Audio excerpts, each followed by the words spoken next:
কথা বলতে এসে দুই সেনাপ্রধানের কি আলাপ হলো। দুই সেনাপ্রধান বলতে ভারত এবং বাংলাদেশের সেনাপ্রধান, দুই সেনাপ্রধান জেনারেল ওয়াকারুজ্জামান এবং জেনারেল উপেন্দ্র দ্বিবেদীর মধ্যে আজকে ফোন আলাপ হয়েছে। অবস্থাটা এমন, ভারতীয় অস্ত্র আমাদের দিকে এক প্রকার তাক করে আছে। সাম্প্রতিক সময়ে বাংলাদেশের ভারত বিরোধী চর্চা অনেক বেশি বেড়ে যাওয়া, শুধু তাই নয়, ভারতীয় স্থাপনা, যেহেতু আমরা পৃথিবীর একটা স্বীকৃতিপ্রাপ্ত স্বাধীন দেশ, খুব স্বাভাবিকভাবে সারা পৃথিবীর সাথে আমাদের কূটনৈতিক সম্পর্ক আছে, ভারতের সাথে কূটনৈতিক সম্পর্ক আছে এবং সেই জায়গা থেকে ভারতীয় সম্পত্তি বাংলাদেশে আছে। ভারতের বা যে কোনো দেশের দূতাবাসই সে দেশের সম্পত্তি। ভারতীয় দূতাবাস আমাদের এখানে আছে। ইতিমধ্যে ভারতীয় দূতাবাসে আমাদের এখানে হামলা হয়েছে, মানে ভারতীয় সম্পত্তির উপরে হামলা হয়েছে, মানে ভারতের উপরে হামলা হয়েছে। এই হামলা পরবর্তী সময়ে ভারত আরো বেশি আমাদের দিকে এক প্রকার অস্ত্র তাক করে বসে আছে। আর এই মুহূর্তে বাংলাদেশের সেনাপ্রধান জেনারেল ওয়াকারুজ্জামান এবং ভারতীয় সেনাপ্রধান জেনারেল উপেন্দ্র দ্বিবেদীর মধ্যে একটা ফোন আলাপ হয়েছে। মূলত বাংলাদেশের সেনাপ্রধান জেনারেল ওয়াকারুজ্জামান ভারতীয় সেনাপ্রধান উপেন্দ্র দ্বিবেদীকে আশ্বস্ত করেছেন যে আপনাদের যে সম্পদ বা সম্পত্তি বাংলাদেশে আছে, আমরা তা রক্ষা করতে বদ্ধপরিকর। কেন এ কথা বলা যায়? ঠেলায় পড়ে, কারণ বেশি বাড়াবাড়ি করলে কিন্তু ফুটিয়ে দেবে।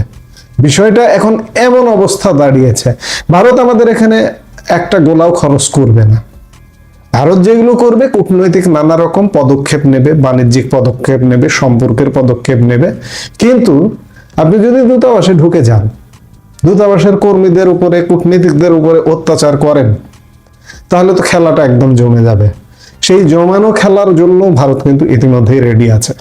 বাংলাদেশের জাতীয় নির্বাচনের আসলে আগ্রহ ছিল না প্রধান উপদেষ্টা ডক্টর মোহাম্মদ ইউনূসের সরকারের। চাপের মুখে রাজি হলেও আজকে দেশের যে অবস্থা অভ্যন্তরে, তাতে এবং নানা রকম হত্যা, অগ্নি, সন্ত্রাস, নানা রকম কর্মকাণ্ড যেভাবে চলছে, তাতে নির্বাচন একটা ভণ্ডুল করে দেওয়ারই পরিকল্পনা চলছে। আমি শুরুতেই বললাম যে ভারতের সাথে বাংলাদেশের ঐতিহাসিক সম্পর্কের নিদর্শন ছড়িয়ে আছে বলা যায় বাংলাদেশ জুড়ে। বাংলাদেশে বহু ভারতীয় সম্পত্তি মৌলবাদী আক্রমণের শিকার হয়েছে এই ইউনূস সরকারের আমলে। এর মধ্যে অন্যতম চট্টগ্রামের ভারতীয় দূতাবাস। জানা গেছে এবার স্থিতিশীলতা বজায় রাখার প্রসঙ্গে আলোচনা চলছে ভারত এবং বাংলাদেশের সেনাপ্রধানের মধ্যে। ভারতের সেনাপ্রধান জেনারেল উপেন্দ্র দ্বিবেদীকে ভারতীয় সম্পত্তি রক্ষার আশ্বাস দিয়েছেন বাংলাদেশের সেনাপ্রধান জেনারেল ওয়াকারুজ্জামান।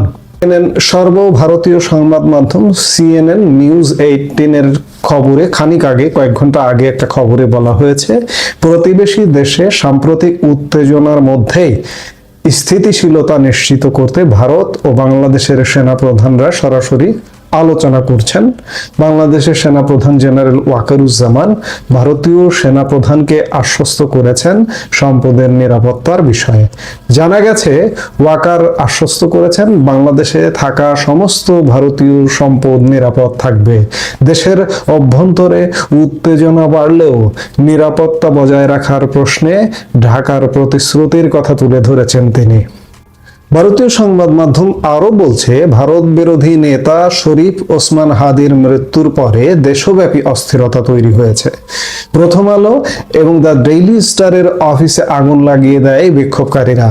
ময়মনসিংহে হিন্দু যুবক দীপু দাসের হত্যার ঘটনা বাংলাদেশের পরিস্থিতিকে আরো খারাপ করেছে। অভিযোগ উঠেছে, ইউনূস প্রশাসনের নিষ্ক্রিয়তার জেরেই পরিস্থিতি এতটা ভয়াবহ আকার নিয়েছে। প্রশ্নের মুখে বাংলাদেশের নির্বাচন। ভারত বারবার বাংলাদেশে গণতান্ত্রিক পদ্ধতিতে নির্বাচনের উপর জোর দিয়েছে, স্বচ্ছ নির্বাচনের প্রতি দায়বদ্ধতার কথা জানিয়েছে। কিন্তু রাজনৈতিক মহলের আশঙ্কা, অনির্দিষ্টকালের জন্য নির্বাচন পিছিয়ে দিতেই গভীর ষড়যন্ত্র চলমান রয়েছে। বাংলাদেশের সরকারে ইউনূস আসার পর থেকেই ভারতের সঙ্গে সম্পর্ক ক্রমশ খারাপ হয়েছে। বিভিন্ন সময়ে বাংলাদেশের অভ্যন্তরের সমস্যার জন্য ভারতের দিকে আঙ্গুল তুলেছে বাংলাদেশের নেতারা। এই অবস্থায় দুই দেশের সেনা প্রধানের আলোচনা অত্যন্ত গুরুত্বপূর্ণ। ইউনূসের শাসন আমলে কাছাকাছি এসেছে বাংলাদেশ পাকিস্তান। এমন অবস্থায় বাংলাদেশে থাকা ভারতীয় সম্পত্তি রক্ষায় সেনা প্রধানের বার্তার মধ্যে আসলে ইউনূস বিরোধিতার প্রচ্ছন্ন সুর খুঁজে পাচ্ছেন কোন কোন মহল। অর্থাৎ ইউনূসের এই কর্মকাণ্ড, নিয়ন্ত্রণহীন কর্মকাণ্ডে সেনাবাহিনীও সংক্ষুব্ধ, ক্ষুব্ধ, এমনটাই বোঝাতে চেয়েছেন যে দেশে যাই হোক, সেনাপ্রধান জেনারেল ওয়াকারুজ্জামান এমনটাই বলেছেন যে দেশে যাই হোক আমরা আপনাদের সম্পদ রক্ষা করব, সুরক্ষা করব, সেটি আমাদের দায়িত্ব। কেন আমাদের দিকে অস্ত্র তাক করা এতদিন পরে কি টনক নড়লো? টনক নড়ছে। আমরা বলতে চাই, ভারতীয় সম্পদ শুধু নয়, বাংলাদেশের প্রতি ইঞ্চি মাটি রক্ষা করার এই মুহূর্তে দায়িত্ব পড়ে গেছে বাংলাদেশ সেনাবাহিনীর। বাংলাদেশ সেনাবাহিনী দায় এড়াতে পারে না। দায় যদি এড়ায়, এই দায়ের একদিন জবাবদিহি করতেই হবে। কাজে আমরা প্রত্যাশা করব যে ভারতীয় সম্পত্তি যেমন রক্ষা করবেন, ভারতীয় গোলা বা বোমার হাত থেকে, আক্রমণের হাত থেকে যেমন বাংলাদেশকে রক্ষা করা আপনার দায়িত্ব, আপনাদের দায়িত্ব, ঠিক তেমনি 5 আগস্ট পরবর্তী সময়ে দায়িত্ব নিয়েছেন, দায়িত্ব পালন করেননি। আজকে বাংলাদেশের প্রতিটি ইঞ্চি রক্ষা করার দায়িত্ব আপনাদের। সেটা কিভাবে করবেন? আপনাদের শাসনে করবেন, নাকি আমি বারবার প্রতিটি ভিডিওতে এখন বলছি যে 111-এর মতো একটা ফখরুদ্দিন সরকারের মতো, জেনারেল মঈনুল আহমেদ যেভাবে সমর্থন দিয়ে একটা খুব স্ট্রিক্ট, একটা শক্ত সরকার করেছিল, সেরকম একটি সরকার হলেও ওয়াকারুজ্জামান আপনার দায়িত্ব বাংলাদেশকে রক্ষা করা। না হলে বাংলাদেশ নিজে অভ্যন্তরীণভাবে রক্ষা পাবে না, ভারতের আক্রমণের হাত থেকেও রক্ষা পাবে না। বাংলাদেশ কিন্তু সেদিকেই যাচ্ছে। কাজেই কি করবেন সেনাবাহিনী, সেনাপ্রধান, সিদ্ধান্ত আপনাদের। এটা নিঃসন্দেহে ওসমান হাদির যদি কোনো শত্রু থেকে থাকে সেও স্বীকার করতে বাধ্য। এবং আমার দেখা, আমাকে যদি কেউ ব্যক্তিগতভাবে প্রশ্ন করে, আমি বলবো যে আমার এই জীবনে আমি এত বড় জানাজা, এত সমাগম, এত বড় জনসমাগমই আমি খুব একটা দেখিনি। আমি যদি বলেন যে এই মানিক মিয়া অ্যাভিনিউ রাজধানী, এই ঠিক মানিক মিয়া অ্যাভিনিউর পাশে একদম অ্যাভিনিউ ঘেঁষে আমার স্কুল ছিল, ধানমন্ডি বয়েজ স্কুল। সেই বয়েজ স্কুলে একদম মানিক মিয়া পাশ ঘেঁষে আমি যখন এই মানিক মিয়া অ্যাভিনিউর মাঝখানে ডিভাইডার নাই, তখন সেখানকার হোস্টেলে থাকতাম। সেখান থেকে মানিক মিয়া অ্যাভিনিউ ছিল আমাদের সময় কাটানোর জায়গা। আমার জীবনে তা তো শৈশবে দেখিনি, আমার এই বয়স পর্যন্ত দেখিনি। আপনারা অনেকেই বলেন যে 1971-এর রাজাকার গোলাম আজম, জামাত ইসলামীর সাবেক আমির, তার জানাজা ইতিহাসে অনেক বড় জানাজা হয়েছিল নিঃসন্দেহে, বা হোসেন মোহাম্মদ এরশাদ, বা আরো রাষ্ট্রীয় অনেক গুরুত্বপূর্ণ মানুষ বিদায় নিয়েছেন। অনেকের জানাজা সংসদ ভবনে মধ্যে এসছে, শ্রদ্ধা জানানো হয়েছে, সংসদ প্লাজায় এসছে, অনেক বড় বড় ডাকসাইটে নেতাদের, ইতিহাস খ্যাত নেতাদের, কিন্তু এত মানুষ দেখিনি। কিন্তু এই জানাজায় অংশ নেওয়া সবাই কি জুলাই বিপ্লবী বা জুলাই বিপ্লব ধারণ করে, বাংলাদেশ ধারণ করে, নাকি এই যে যারা এই জানাজায় অংশ নেওয়ার পর একটা পবিত্র জায়গা, পবিত্র একটা নামাজ, প্রত্যেক কোন মুসলমান যদি এই দুর্ভাগ্য হয় যে যার জানাজার নামাজ জুটে না, তার চেয়ে দুর্ভাগ্য আর কিছু নেই। সেই জানাজার নামাজে অংশ নিয়ে তারা উচ্ছৃঙ্খলতায় লেগে গেল। 5 আগস্টে আমরা দেখেছি আমাদের মহান জাতীয় সংসদ কিভাবে অপবিত্র করা হয়েছে। স্পিকারের চেয়ারটায় সেখানে আব্দুল হামিদ তো লেগে থাকেনি, সারা জীবন আব্দুল হামিদ ওখানে বসে থাকবে না, শিরিন শারমিন বসে থাকবে না, থাকেনি ওখানে, কিন্তু ওই চেয়ারটা আমাদের মহান সংসদের চেয়ার, সেই চেয়ারের উপর পা তুলে চোট টেনেছে। এই দৃশ্য আমাদের দেখতে হয়েছে, তছনছ করেছে আমাদের জাতীয় সংসদটা। আজকে আবার সেই ঘটনার পুনরাবৃত্তি ঘটাতে চেয়েছিল, আজকে আবার সেই বিপ্লবের নামে। সেখান থেকে কোনো প্ল্যান ছিল আজকে যদি আমাদের সেনাবাহিনী উপস্থিত না থাকতো।